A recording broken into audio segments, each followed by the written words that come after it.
വയനാട് ദുരന്തത്തിൽ ജീവൻ പൊലിഞ്ഞവർക്ക് നാടിന്റെ കണ്ണീർ പ്രണാമം. പുത്തുമലയിലെ ഹൃദയഭൂമിയിൽ പുഷ്പാർച്ചനയും സർവമത പ്രാർത്ഥനയും നടന്നു. മന്ത്രിമാരായ T Siddique, AP Anilkumar, BJP ജില്ലാ അധ്യക്ഷൻ പ്രശാന്ത് മലവയൽ തുടങ്ങിയവർ പുഷ്പാർച്ചന നടത്തി. വിവിധ രാഷ്ട്രീയ പ്രവർത്തകരും മരിച്ചവരുടെ ബന്ധുക്കളും പ്രിയപ്പെട്ടവരുടെ ഓർമ്മകളുമായി ഹൃദയഭൂമിയിൽ എത്തിയിരുന്നു.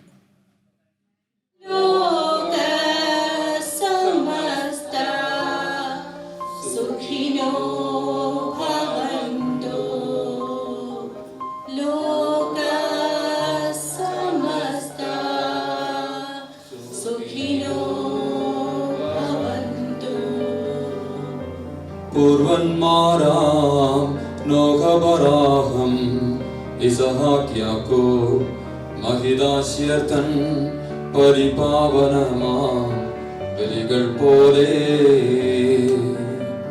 മനസ്സുരുകിയുള്ള പ്രാർത്ഥനയാണ് അകാലത്തിൽ പൊലിഞ്ഞവർക്ക് പ്രിയപ്പെട്ടവരുടെ കണ്ണീർ പ്രണാമം. വയനാട് മുണ്ടക്കൈ ചൂരൽമല ദുരന്തത്തിന്റെ 2ാം വാർഷിക ദിനമായ ഇന്ന് രാവിലെ മുതൽ തന്നെ സാമൂഹ്യ രാഷ്ട്രീയ രംഗത്തെ നിരവധി പ്രമുഖരാണ് പുഷ്പാർച്ചന നടത്താനായി പുത്തുമലയിലെ ഹൃദയഭൂമിയിൽ എത്തിയത്.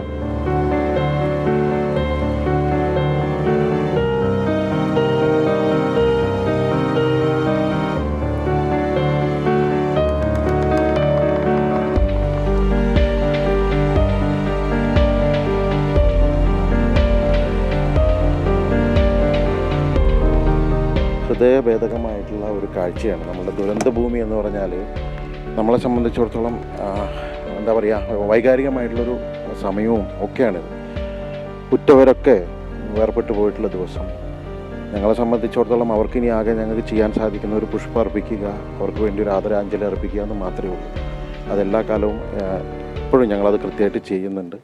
ശേഷം മേപ്പാടി ഗ്രാമപഞ്ചായത്തിന്റെ നേതൃത്വത്തിൽ അനുസ്മരണ യോഗവും പുത്തുമലയിൽ നടന്നു. മന്ത്രിമാരായ AP അനിൽകുമാർ, T സിദ്ദിഖ് എന്നിവർ ചടങ്ങിൽ പങ്കെടുത്തു. ജനം, വയനാട്.